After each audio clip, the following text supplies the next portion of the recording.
In today's lesson, we are going to be looking at permutations and probability.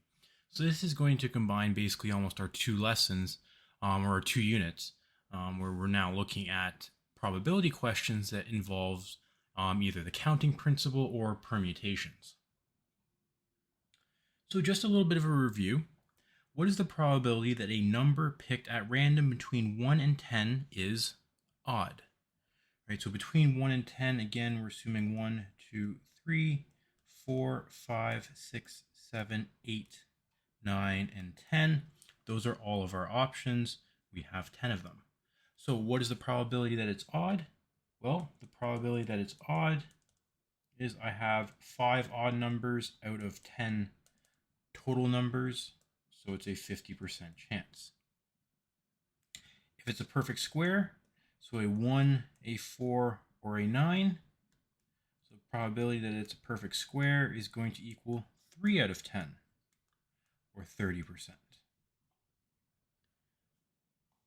The probability that it is less than 5,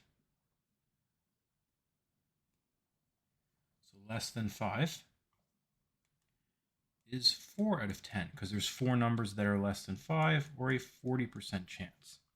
So again, just a little bit of review of some probability.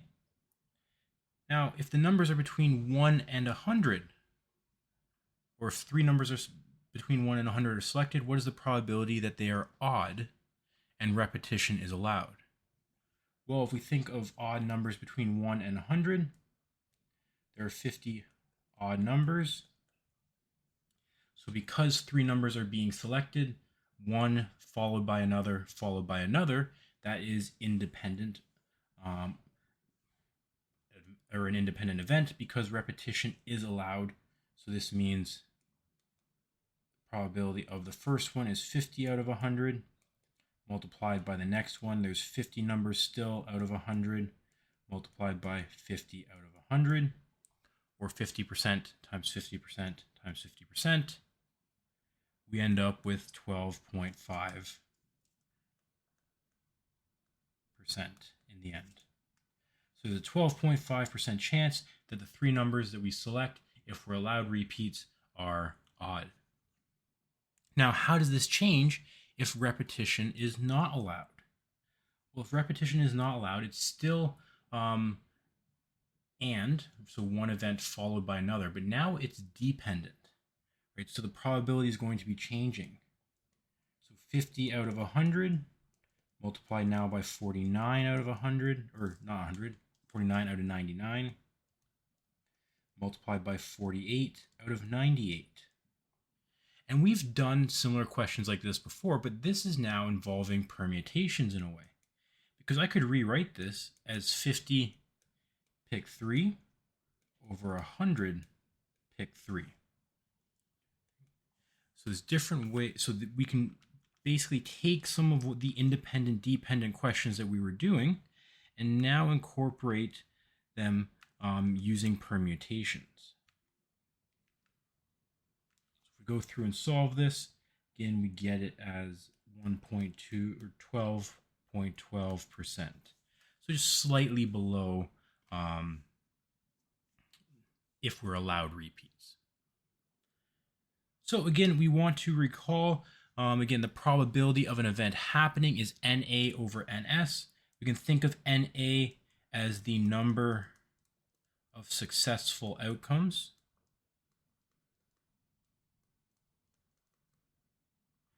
So we think it as the number of successful outcomes divided by the total number of outcomes.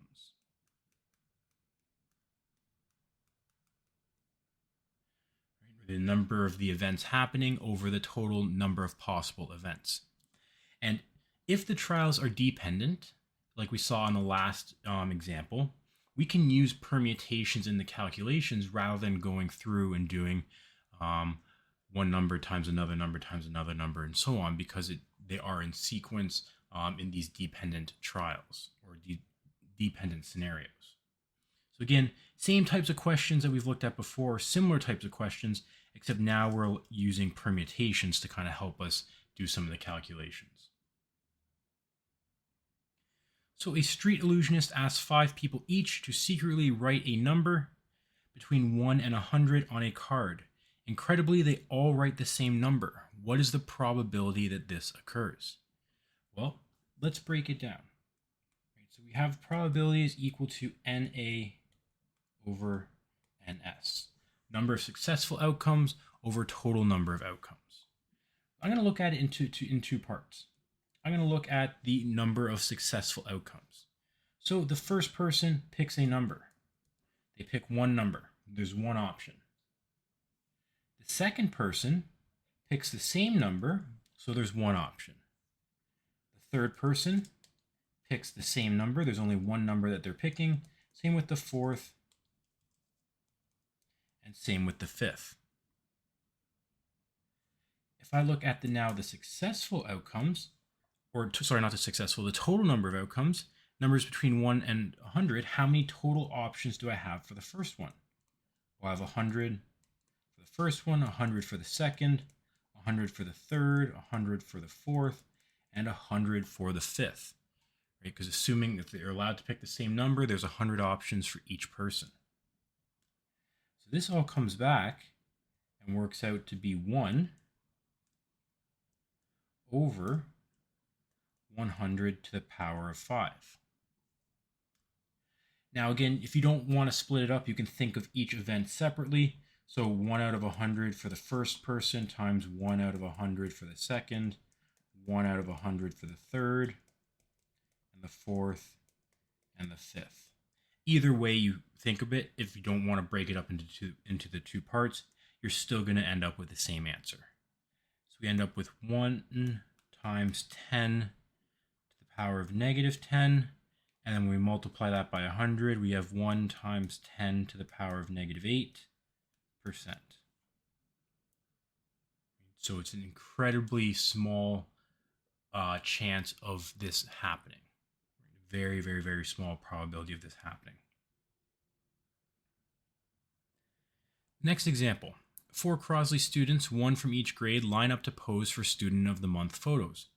What is the probability they will be in the order of their grades? So in order of their grades, we're thinking grades 9 to 12. So again, break it up into the two parts.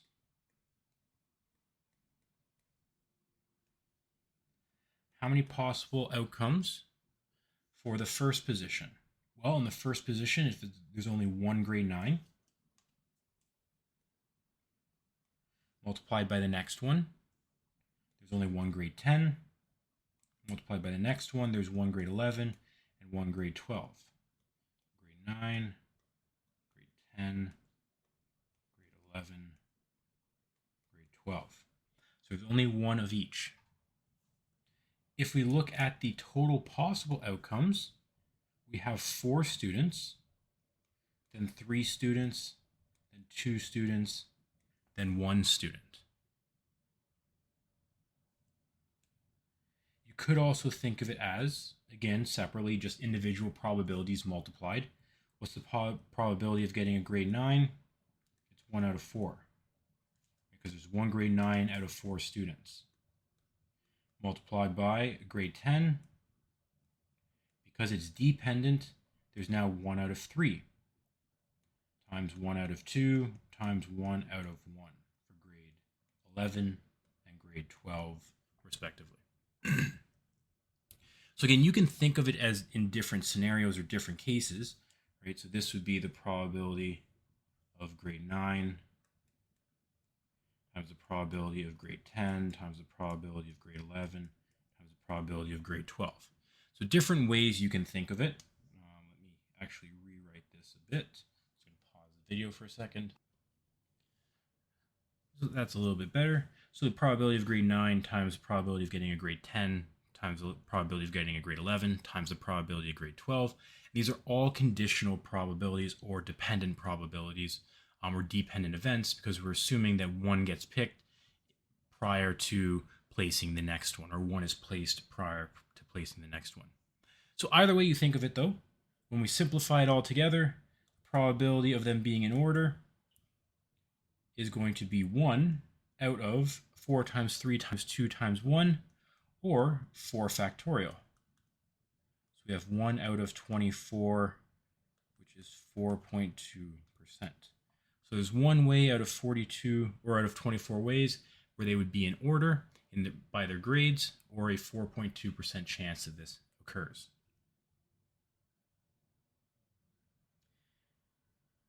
Jess selects 5 cards from a standard deck without replacement.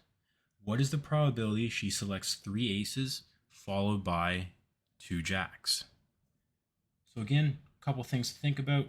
The followed by is another word for and.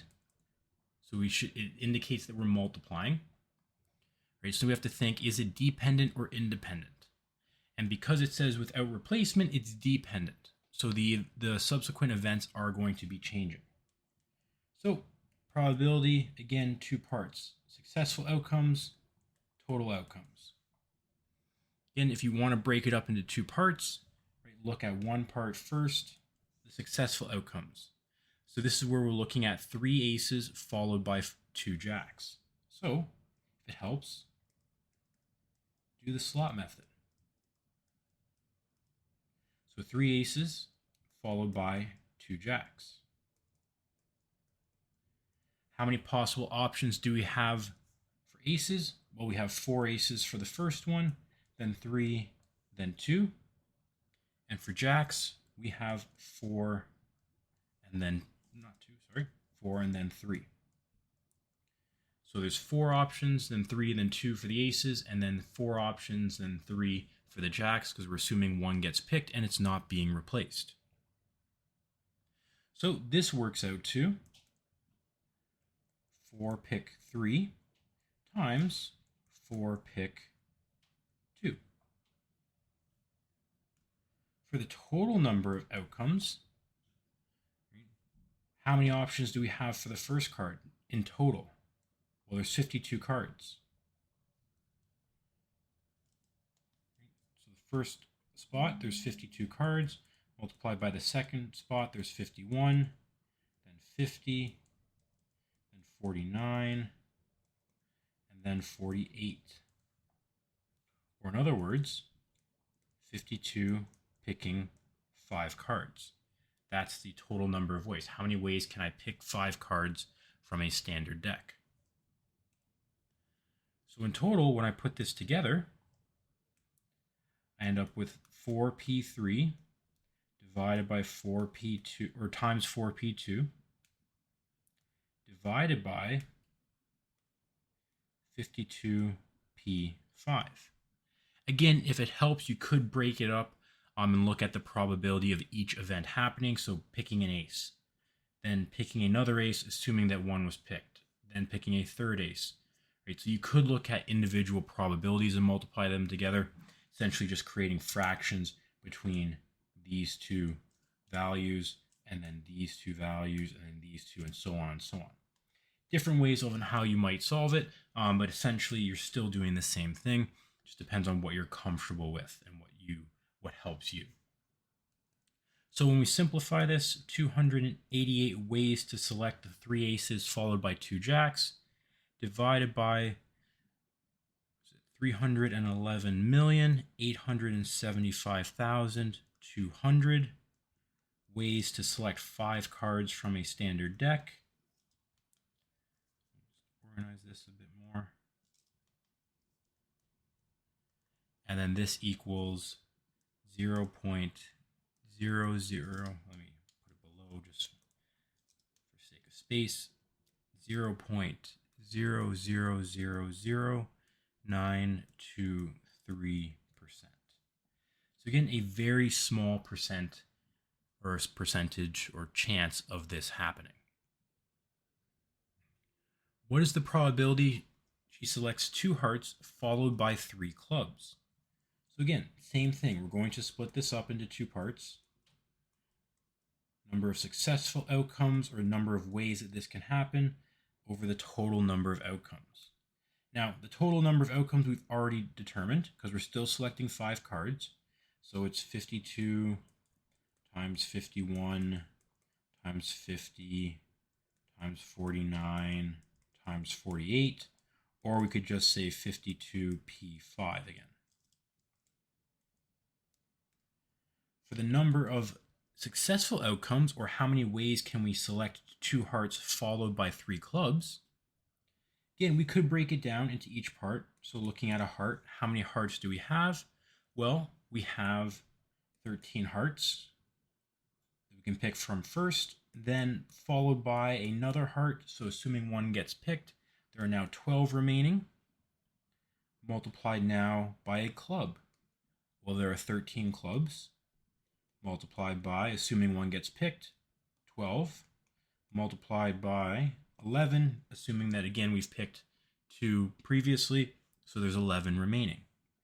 Or you could have done 2 hearts. How many ways can you pick 2 hearts in a row? 13p2 times 13p3 for the clubs. Right? So again, different ways you can think of it. You can use the slot method visually. It might be a little bit easier. You can use the permutations, which is what we're doing anyways in the end. And when we simplify or put this all together, 13p2 times 13p3, all divided by 52p5. And when we put this together, 267,696 divided by, again, the 311,875,200, which works out to 0.0858%. So slightly more probable than the last event, but I would say it's very unlikely that this happens. We are less than even 0.1%. But again, it's the idea of using permutations and probability. So you're using permutations to figure out the number of ways an event or a successful outcome can occur, as well as how many total ways could we, or total outcomes could there be. When doing a presentation in class, students had a choice to either present on a fictional or non-fictional story. 12 students chose fiction, 8 students chose nonfiction. Out of the 20 students, 6 were randomly selected to present the first day. What is the probability that they were selected in alternating order of fiction and nonfiction? So for example, they went fiction, nonfiction, fiction, nonfiction, and so on, or reverse, nonfiction, fiction, nonfiction, fiction, and so on. So, a couple things we want to take into consideration here. We have 12 students that chose fiction. We have 8 students that chose nonfiction. 6 were randomly selected. Right, so again, randomly selected, assuming that we can't repeat out of 20 students. And we have kind of our 2 scenarios down here. And again, because it says or, this should indicate to us that we have to be adding. We have multiple cases. So let's break it down. Again, we're going to look at probability, the number of successful outcomes under the total, divided by the total number of ways. So for our total number of successful outcomes, that's the 6 people selected in alternating order. So we have 2 cases here. Case 1, where we have fiction, nonfiction, and so on. So I'm going to do it visually. You may be able to do it without just going right to the permutations, which is fine. So fiction, nonfiction, fiction, nonfiction, fiction, nonfiction. We have 12 fiction students for the first spot, 8 nonfiction. Then assuming one gets picked, we have 11 fiction, then 7 nonfiction, right? Assuming one gets picked, then 10, and then 6. This is the same as saying 12 pick 3 times 8 pick 3. Again, the order doesn't really matter in this case. When we're multiplying, we could technically rearrange. So it doesn't really matter. Case 2, is essentially the same thing.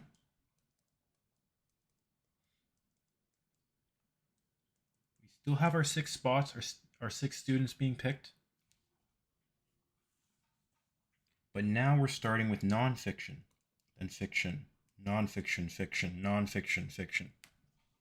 Now, because it's an even number of students, it doesn't really affect what we're doing, because if we go through nonfiction, we start off with 8, fiction we have 12, then 7, then 11, then 6, then 10. Nothing's really changed in terms of our numbers. It's the exact same values again.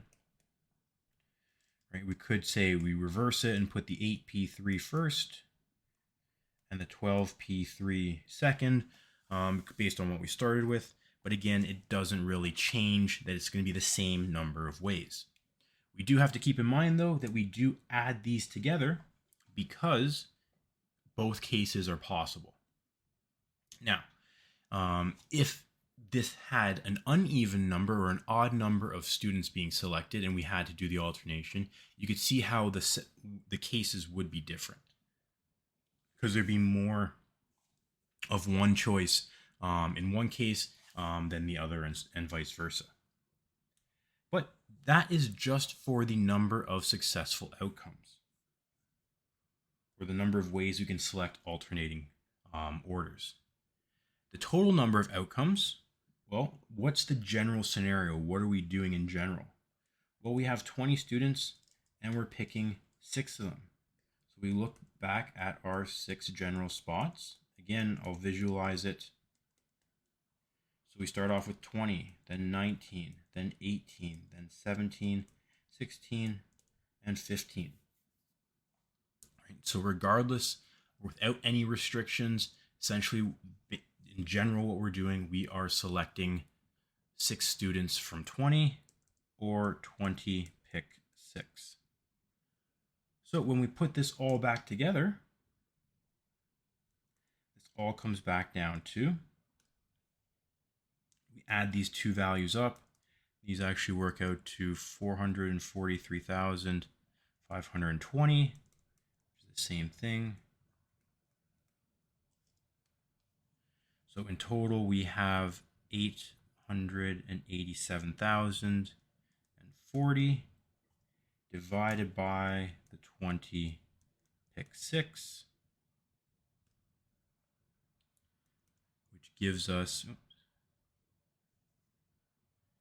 0.032 or 3.2% chance. So there's a 3.2% chance that we select these 6 students in alternating order.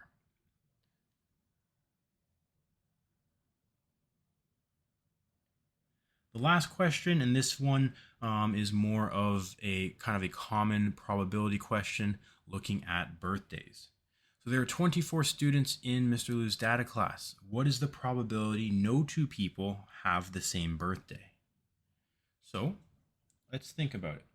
Probability, right? Again, NA over NS. So no 2 people have the same birthday. So how many ways could we have it where each person has a different birthday? Well, if we think about it, how many days are there, assuming not leap years? We have 365 days, and we're going to pick 24 of them. This is essentially saying the first student has 365 days, the second student has 364 days to pick from, right, assuming that they're not the same, times 363 for the third student, ... all the way to the very last student. Let me rearrange this because it makes sense that we're looking at this first. We visualize it first as that 365 options for the first student, 364 for the second, 363 for the third, because they can't repeat the day. So that means there's one less. So essentially it's 365 picking 24. Now, how many total ways or outcomes are there?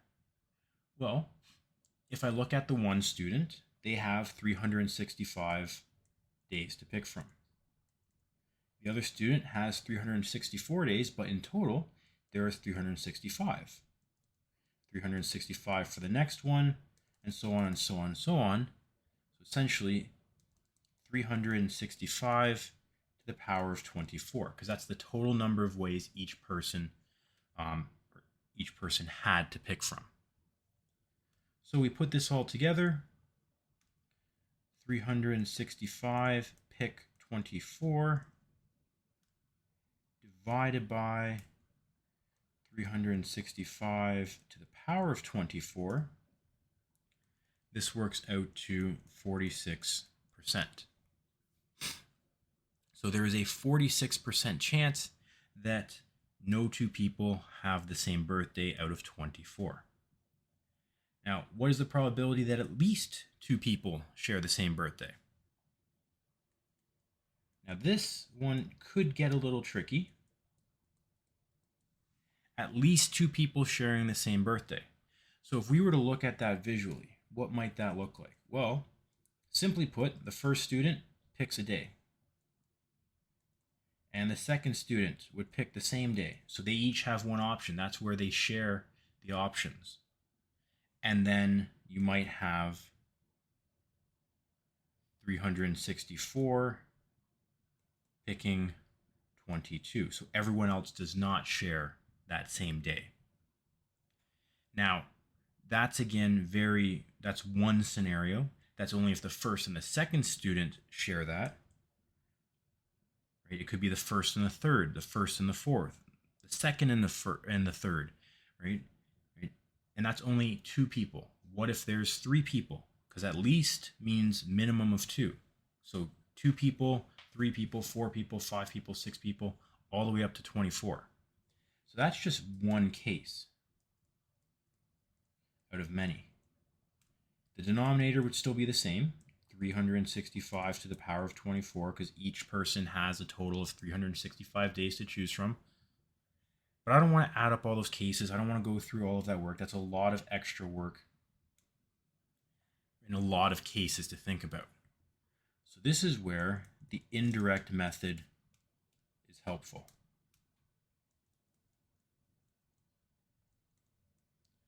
Because for the indirect method, 1 or 100% has to be the probability that at least 2 plus the complement. So the complement of at least 2, or the opposite of at least 2, is the probability that no one shares the same birthday, which we have already figured out. So 1 equals the probability of at least 2 plus 0.46, which we've already determined, for the probability that no one shares it. We end up with 54% is equal to the probability that at least 2 people share the same birthday. Actually, let me just change that color.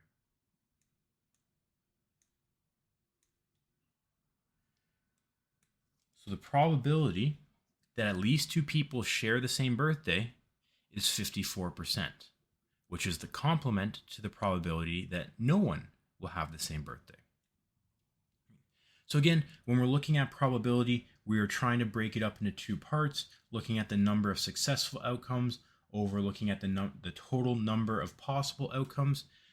If we're looking at dependent events, we can use permutations or that organized counting method to come up with these answers. Now, for some people, it might be easier to visualize it like we've done, where we've drawn out each event and put in the number of options. Again, look for the keywords as well, or for adding, if we have multiple cases, and or followed by, or one after another to indicate multiplying. Right? So again, kind of combining what we've learned from the probability unit with what we've learned in the permutations unit. If you need to, again, please go back and review the previous lessons just to make sure you're comfortable with these concepts.